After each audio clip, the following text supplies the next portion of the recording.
Good morning, everybody. Today is May 2nd. Welcome to the Wednesday Wisdom Call. My name is Marty Forrest. My website is helloextraordinarylife.com. Check that out. If you're, maybe you're listening to it from Facebook. So check out that website. There's a free offer on the landing page, your 3 steps to reprogramming your negative self-talk.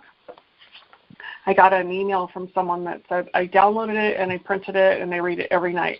And it's been helping me a lot. And I thought, wow, just that confirmation that what I'm doing is the right thing. So I'm also available for personal one-on-one coaching, and I also host a group coaching, mentor coaching that I have no date for yet, but that is also information available on the website. So you can check that out and see if that's something that you would be interested in. And you can contact me from the website or through Facebook. Or if you're on the email list, you can just reply to an email. Today, the topic is, did you know I was gone? Actually, it's not really the topic, but I had created an email, and I came home, and I'm looking for any replies about my vision quest, because I was gone last week. So I'm like, did you even know I was gone? And I don't know if people did. I know they did know that, but what I didn't realize is the email had not gone out. I created it, it was drafted and everything, and I didn't, for whatever, I don't know, already off in that spirit place, it didn't get scheduled to go out. So today's topic is about perspective. Because I realized I didn't send the email, and I had just had a coaching call with someone, and she was beating herself up for something that someone asked her about, and it was a mistake, and it had nothing to do with her. Really. It was something, the question didn't even apply to her, but she immediately went to the place of, oh my God, what did I do? What did I do wrong? I should have known this. I should have fixed it, blah, blah. And I thought, oh my gosh, we all do this to ourselves. And perspective is everything. So I was coaching with her, and I said, we also set up, many of us that are in business, when we're out of town, set up autoresponders. When we're gone and people email, then we have an auto respond that says we're out of the office or whatever. And so we crafted an autoresponder for her to shift her perspective. And I love the metaphor. Because if we can set ourselves up prior, right, if we have something planned ahead of time about how we are going to respond to something, we auto-respond. That's where that came out of. Because generally, we are reacting to our life, many of us, until we become more conscious and aware. We simply react to life and what shows up rather than respond. And it's all about perspective. I'm reacting out of my experience, my whole life experience. So do you see the world as a safe place or as a threatening place? Like, what's your view of that? If I have an experience where my life I didn't feel safe as a child, and I felt threatened as a child, or I was abandoned as a child, that's my experience. Then anything that looks or feels or smells or even resembles that thing where I was left, abandoned, abused, criticized, whatever it was, where I felt unsafe, that's my perspective. So it's a current day thing that's happening that triggers my childhood perspective, where I'm safe or I'm not safe. Until we become aware to change it and choose. Now, I say it can be much more challenging than simply I'm saying choose your perspective. We are habits. We have habits and experiences, and that's what we do over and over and over. I heard one time I was listening to a recording of Abraham Hicks, if anyone is familiar with the law of attraction and Abraham Hicks. Esther and Jerry channeled Abraham, and he'd say it was a collective of spirit, And they'd say, a belief is just a thought you keep thinking. A belief is just a thought you keep thinking. And he repeated that several times. And I thought, wow, so if we change our beliefs and think a new belief over and over and over, eventually it's the belief is a thought we keep thinking. That's how our habits come. That's how our perspectives come. This came out of the fact that that email didn't go out. I was asking people on my email list if they chose to support me on this fast, to eat and drink for me for this certain period of time.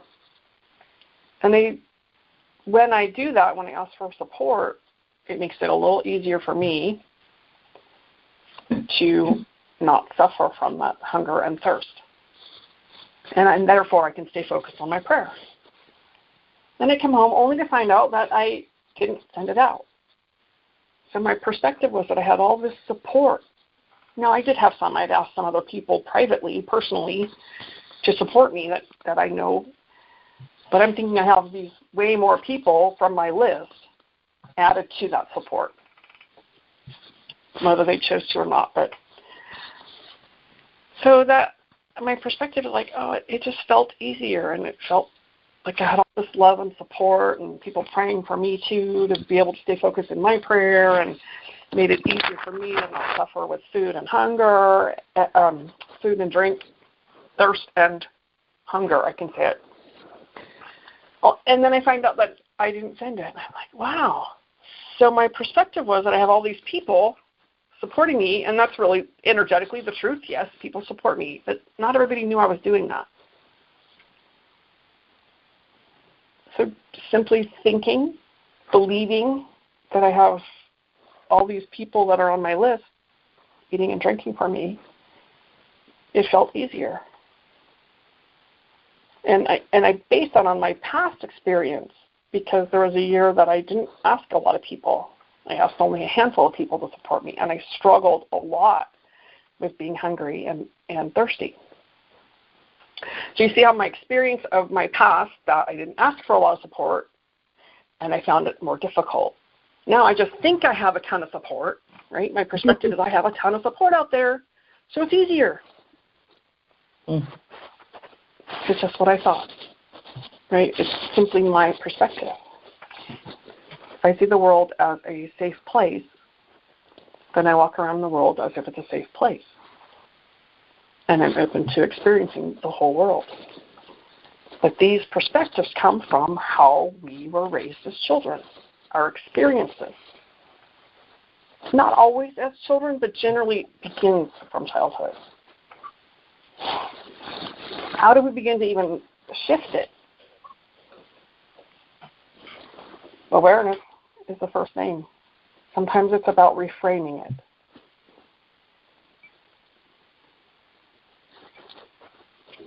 It's about, I look at something and I see it as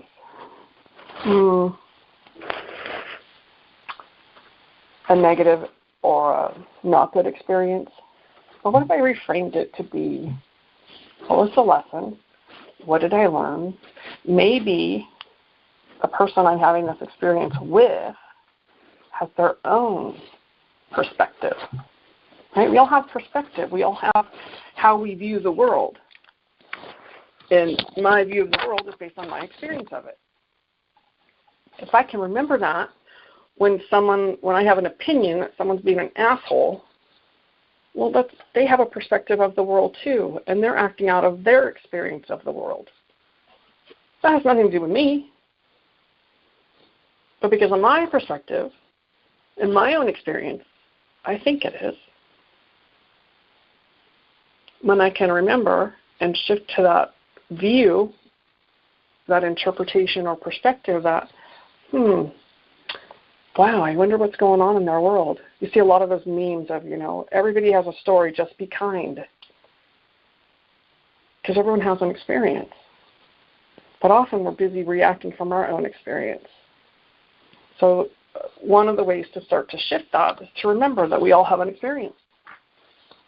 and to reframe that to something else. It's a choice. This is the choice part. I can choose to view it as something different than my normal reaction.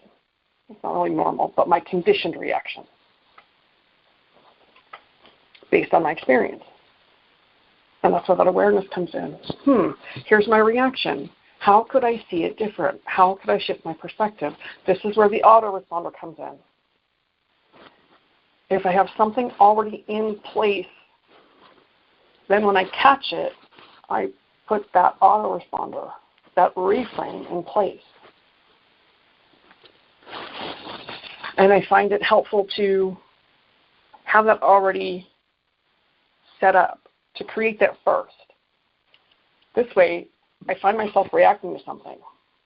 Because I do. That we all do this. We react because that's how we're conditioned and that's our experience. And then we remember, oh yeah, I have this autoresponder. I have this new way that I want to respond.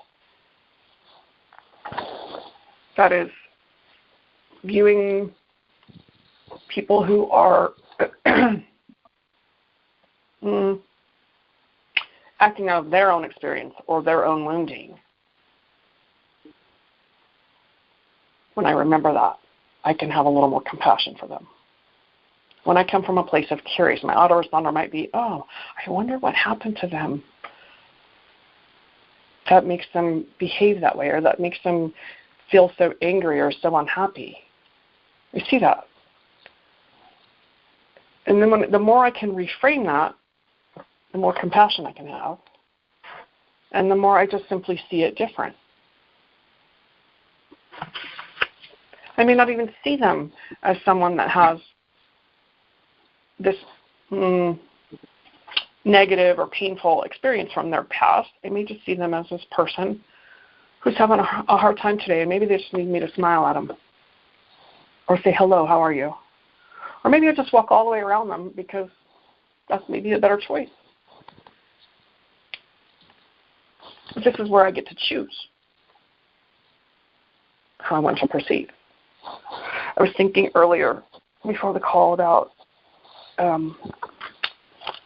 disease.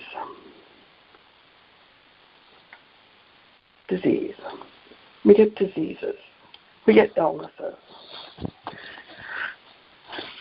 What's the perspective? What's our view? Let's call it. Let's talk about cancer. Cancer's a big one. Big word today. That lots of cancer, lots of advertisements for cancer. You can talk about diabetes. You can talk about any of it, but cancer is the one that may kill you. Okay, but the perspective, really, the truth is, we're all dying. Now we just have this disease that says, oh, I'm taking you out a little bit faster, possibly. So I'm using this extreme about disease because what if my perspective is, cancer, what are you teaching me? What do I need to learn from you?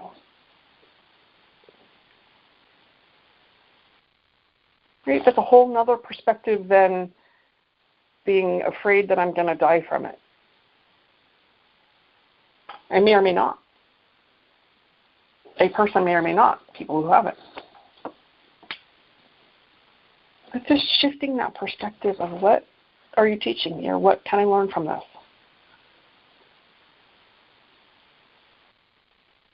Because it's there to teach us something, whatever it is, whether it's cancer, diabetes, a cold.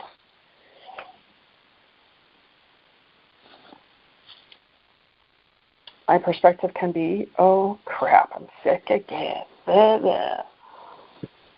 Or it could be, oh, here's an opportunity that I've been running myself too hard. I'm talking about there's a cold, let's just say, or the flu. I've been running myself too hard. Now I'm sick. And I can either be miserable and be mad that I'm sick, because I used to do that, or I can be miserable because it doesn't feel good and look at it as an opportunity. Okay, my body's telling me I need to rest. And I can honor that. You see the shift in the perspective of I'm miserable and I hate being sick and I have too much to do. I don't have time to be sick. to, well, I have this thing that's telling me something, that I need to slow down. I need to take better care of myself, eat better, get more sleep. Whatever those things that come with some kind of illness. I use it because it's a little more obvious than sometimes just walking around in the world and how we are with people. But perspective is everything. Perspective in life is everything. And it's always based on my mind first. Everything happens in my mind first, based on my experience of my life first. So here's another awareness where we get to choose and become aware that I'm having a whole dialogue in my head about something I'm seeing outside of me, and I'm making it mean all these things based on my experience and the dialogue in my head. First. It happens first in our mind. Now we have a perception.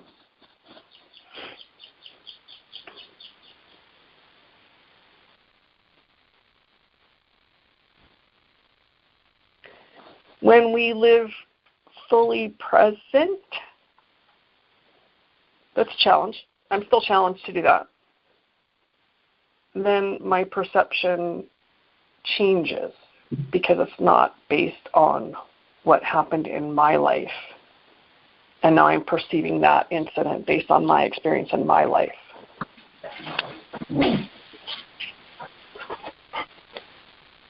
Shifting our perspective to have more compassion and love and fully present allows more of that in our life. And then that perspective brings more of that into our life. That's the other thing about perspective. The more we shift our perspective to be a lighter, brighter, positive, reframing, the more of that we attract. And it takes practice. I say the words, it's a choice, and it is, and it takes practice. It takes practice of being mindful and conscious to choose to shift to that reframe, to tell a new story instead of what we've always made something mean. I still practice it. I've been doing this for 20 plus years, and I still practice that because I still will default to my critical. Now, it's much less. I don't live in that space, but it will still show up. Because that's part of being human, part of the human experience. And what I grew up with was a hypercritical home. So that fosters the whole, no self-esteem, never good enough, never the right thing. And that takes a lot. It takes a lot of commitment and discipline and practice to shift from that. And I'll still find myself when something touches that, something in me, some wound or some experience that I have maybe forgotten about, I'll default to that place. The difference today is I've utilized the skill long enough that I can get myself shifted out of that quicker. That's the only difference.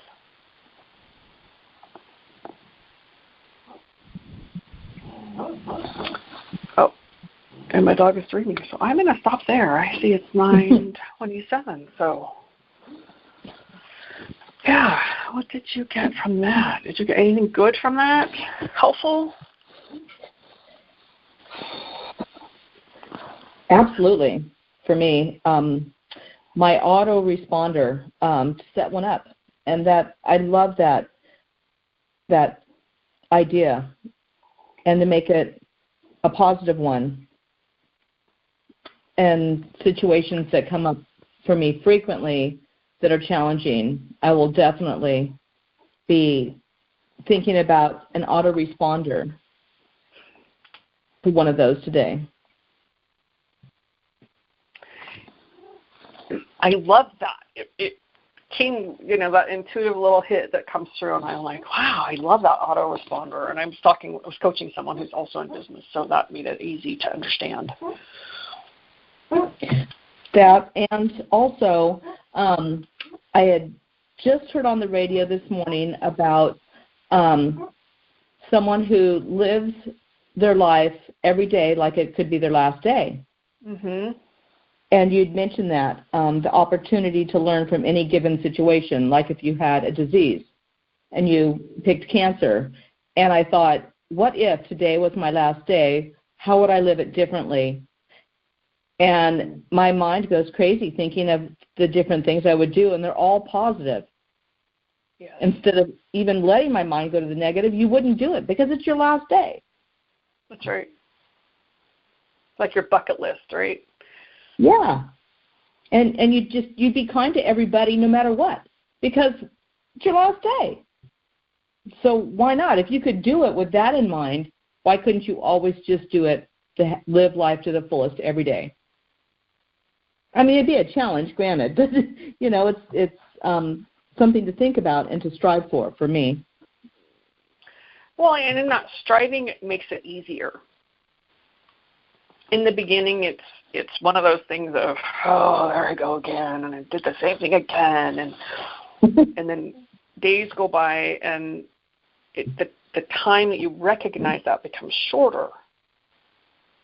So now it's, instead of hours later, I realize I did that same thing again. It's maybe an hour later, maybe a minute later, until it becomes an auto response. Eventually it does. But the timeline just continues to collapse into shorter segments the more you practice it. Yeah. Yeah, I'm looking forward to that. And then there comes a moment where I suddenly go, oh, I totally responded differently. When did that happen? Well, we've been now paving a new pathway. So it just takes that practice and time. We all want the quick fix. We want a drug, or we want a, I always wanted that magical key that was going to just, if I just turned that key and I found that magic piece, everything would fall into place and I would be fixed. And that's not ever been my experience. And I don't know that I've met anyone that's had those experiences. Near-death experiences, maybe, cause things like that. But there's still the habituated behaviors that take time. Some are easier than others. So back to your autoresponder, I did want to say something about that, because if you just choose one autoresponder that you're going to respond differently to, it will affect everything. Oh, that's it will, great. Because you'll start applying it everywhere. Instead of just to one situation, you'll start applying it. Yeah.